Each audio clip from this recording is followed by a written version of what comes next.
আসসালামু আলাইকুম। YouTube channel হাসি মুখ খামার এর পক্ষ থেকে জানাই সবাইকে সুস্বাগতম।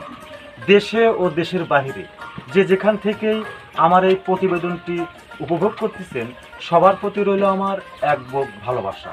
আজকে আমি যে বিষয়টা নিয়ে আলোচনা করব সেটা হলো কোয়েল পাখির খামারের পরিচর্যার উপর কিছু আলোচনা হবে। আশা করি ভিডিওটির সঙ্গেই থাকবেন।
প্রিয় সুধী, কথা আছে যত্ন করলে রত্ন মেলে।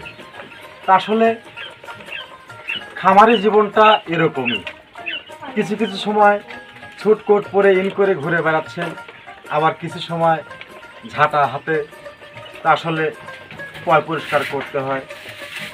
আসলে যদি আমরা যত্ন করি অবশ্যই রত্ন মিলবে, এটাই বাস্তব। তো কোয়েল পাখির ঘরটা মানে কখন পরিষ্কার করতে হবে ফ্লোরটি, সেটা আসলে আপনি নিজে নিজেই একটু অনুভব করতে হবে যে কোয়েল পাখির যে ফ্লোরে যে ময়লাগুলো হয় এগুলো যদি আপনি পরিষ্কার না রাখেন সেক্ষেত্রে কিন্তু যে কোনো মুহূর্তে আপনার খামারে ভাইরাস আক্রমণ করতে পারে। তাই আমাদের সচেতন থাকতে হবে এই বিষয়টা নিয়ে যে কোয়েল পাখির যে নিচের ফ্লোর, এই ফ্লোর থেকে গ্যাস তৈরি হবে আর এই গ্যাস থেকে আপনার পাখি আক্রান্ত হবে, এটাই বাস্তব।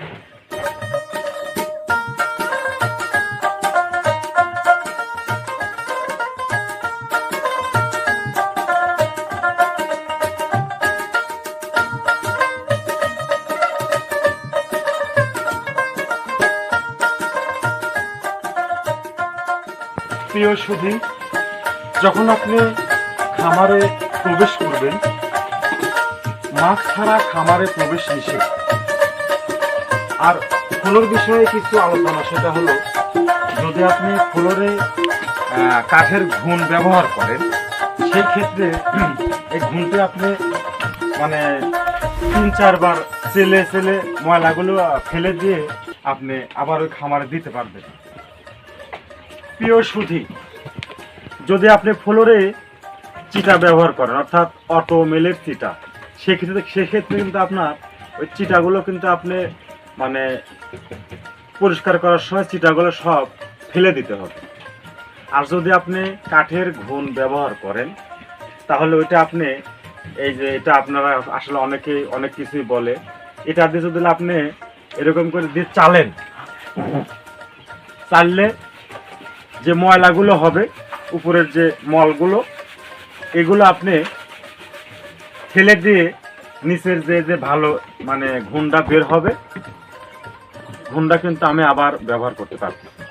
তো আসলে এসব বিষয়ে আমাদেরকে সচেতন থাকতে হবে। আর অবশ্যই এই যে ঘুণ আপনারা দেখতে পাচ্ছেন এই ঘুণটা কিন্তু একদমই শুকনা।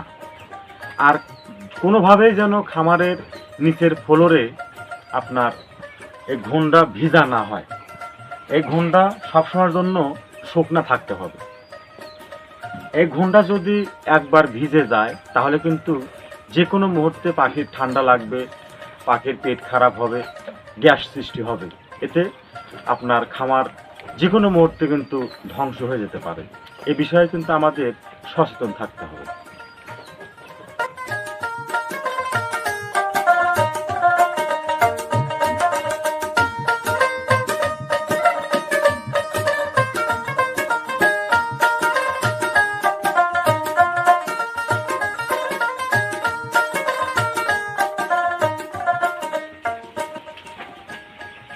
যে খামার দিবেন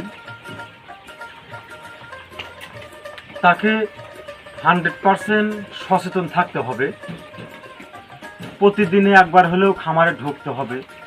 খামারে ঢুকে আপনার পাখিগুলোর কি অবস্থা এগুলো আপনাকে দেখতে হবে। তো যা হোক, প্রায় বাংলাদেশের 64 জেলাতে আমি অনলাইনে সব বয়সী অর্থাৎ 0 থেকে শুরু করে রেডি পাখি, আপনার রানিং ডিম পাড়া পাখি, এভারেজ 20 দিন 15 দিন অর্থাৎ 0 থেকে শুরু করে সব ধরনের কোয়েল পাখি আমি বিক্রি করে থাকি।